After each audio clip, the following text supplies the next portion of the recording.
My name's Dr. Justin Coulson from happyfamilies.com.au.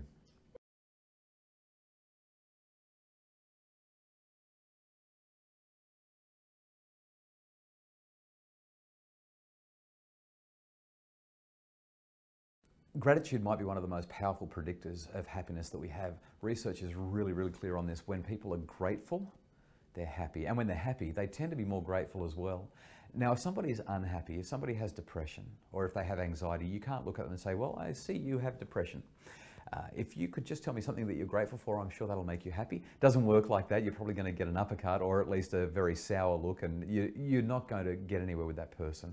But if we can promote a culture of gratitude, if we can be grateful ourselves, and if we can elicit gratitude from those that we work with, especially our young people, what research shows is that there is a turnaround in their well-being.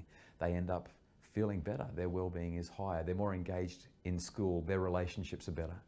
How do you do that? Well, it can be tough. It really depends on the child. But you might try a reflection exercise. You might just ask everybody to, maybe you're an English teacher and you can do an assignment about gratitude and grateful things. You might have a gratitude box in your classroom or in your office or in your staff room or wherever it is that you work and the young people come, and they can write down what they're grateful for and put it in a box, and you can share that sort of information. I've been in some organisations where they have a great big wall, a gratitude wall, and people can write on the wall the things that they're grateful for. We can express thanks. We can just say thank you, because people feel good when they're appreciated. And there's also something reciprocal about it. If I say, oh, thanks so much, I really appreciate you doing that, there's a very high likelihood that you might actually look at me and say, oh, well, no, thank you, because of what you did for me. Gratitude is reciprocal. So it seems that if we can promote gratitude, whether it's in education or whether it's in our other social contexts, in our other organisational contexts, even if it's in a therapeutic kind of a practice, we tend to build relationships and build well-being.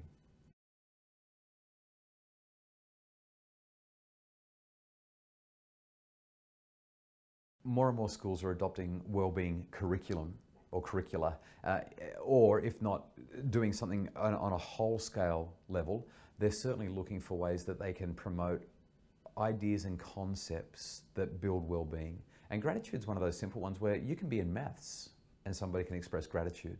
You can be in PE, or you can be out in the playground, you can be anywhere, and gratitude fits. You know, it's one of those things that you can do anywhere, anytime, which is lovely. I'm grateful for that.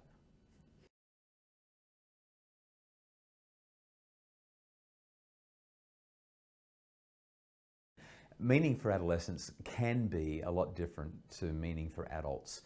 However, I've been in some schools where they have these incredible programs where the senior students do meaningful, good things to help younger students in the school, genuine involvement over time, or they're involved in community service projects.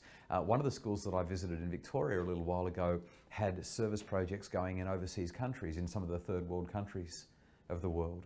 And the students had the opportunity each year to visit one of these different projects and contribute for a couple of weeks, where they're building schools or where they're digging wells or where they're doing these really meaningful kinds of things. They're working in orphanages and they're having those kinds of experiences where they see that they can make a difference.